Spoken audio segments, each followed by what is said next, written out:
Hi, it's Carly McAvoy. In this video, I'm going to show you how to complete an ordered pair so that it's a solution to an equation, and then also how to check to make sure an ordered pair is a solution to an equation.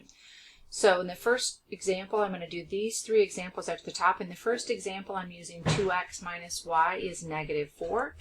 And in this case, I'm going to say that y is negative 6. And I want to find out then what x is. So I take my original equation and I plug that in. I plug in the negative 6. And so what happens is I already have a minus out front and I plug in a negative 6. So I have two negatives. Those two negatives make that positive 6.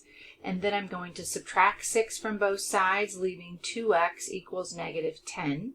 And then again, we can't say we're done until we get x by itself, so the final step is to divide both sides by 2, and those 2's drop out, leaving negative 5. So we have the ordered pair that's going to be negative 5, negative 6, and we'll look at those in a minute. In the second example, we have x equals 0, so I'm going to take my original equation, and where I saw that, I'm going to put 0 in. That makes that term just kind of drop out, so we have negative y is negative 4. Remember, a minus y is not okay as a final answer. We want to get rid of that by dividing both sides by negative 1.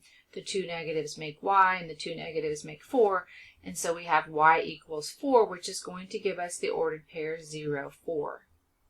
Over here we have a fraction, 3/2, so we're going to plug that in for x because it's in the x value place. And if I plug in 3/2, I can see that the 2 and the 2 down below are going to cancel, leaving 3. So I have 3 minus y is negative 4. And so I have to get rid of this 3 by subtracting 3 from both sides. So 3 minus 3 will become 0, leaving minus y, or negative y. Negative 4 minus 3 is negative 7. And then just like I did over here, I have to get rid of the negative in front of the y, so I divide both sides by negative 1, leaving y equals 7.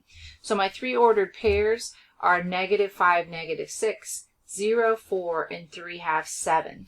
So if you were given those three ordered pairs and said, are those solutions to this equation, how you would check that is just to plug those in.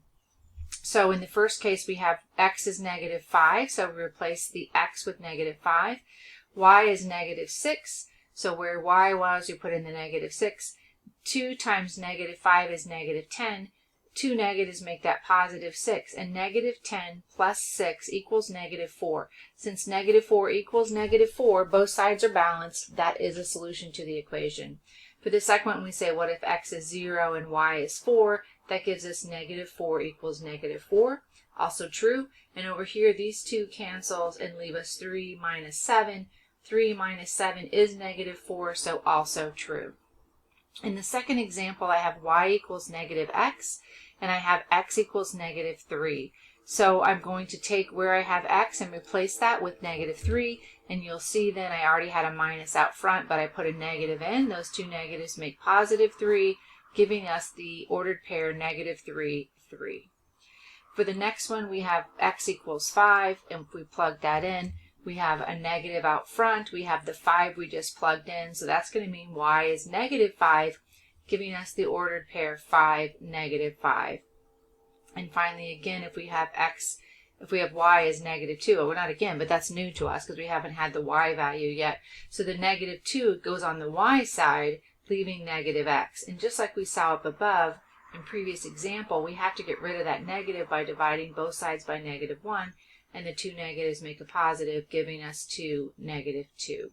And the check for this, you can see if I would plug that in, that if I'm saying that 3, if y is 3 and x is negative 3, both sides would be positive 3. What this really says is y is the opposite of x. So whatever the numbers are, if whatever one is positive, the other one is negative, those are opposites of each other.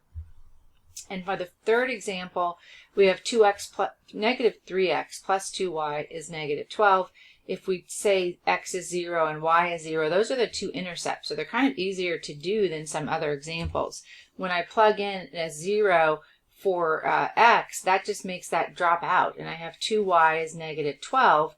And then to divide both sides by 2, and negative 12 divided by 2 is negative 6. And so I get the ordered pair 0, negative 6. Likewise, it's going to drop out here the y term because I'm multiplying by 0. So I have negative 3x equals negative 12. And if I divide both sides by negative 3, then I get x equals 4. X equals 4, y is 0. So we have the ordered pair 4, 0. And over here, a little bit more complicated because we have y is 1. So we don't get to drop anything out like we did in these first two examples. 2 times 1 is 2, and if I subtract 2 from both sides, I get negative 3 on the left side because plus 2 and minus 2 just drop out, and negative 14. Because I want to get x by itself, I'm going to divide both sides by negative 3, leaving x equals positive 14/3. Because I have two negatives here, it makes it positive. Now, if you were given those three ordered pairs and asked, are these solutions to the equation, you would plug that in to find out. So in the first case, we have x equals 0 and y equals negative 6. Negative 3 times 0 is 0, and 2 times negative 6 is negative 12, so our equations are balanced, the same on both sides, so that is a solution. For the second one, if x equals 4, we have negative 3 times 4, and if y equals 0, 2 times 0 goes away. Negative 3 times 4 is negative 12, so again, negative 12 equals negative 12. And finally, on the last side, we have negative 3 times 14/3. Those two 3's cancel, leaving a negative here and the 14. That's how we get negative 14 here. And 2 times 1 is 2. Negative 14 plus 2 does equal negative 12, so also that one checks out. All right, I hope you have a fantastic day, and we'll see you next time.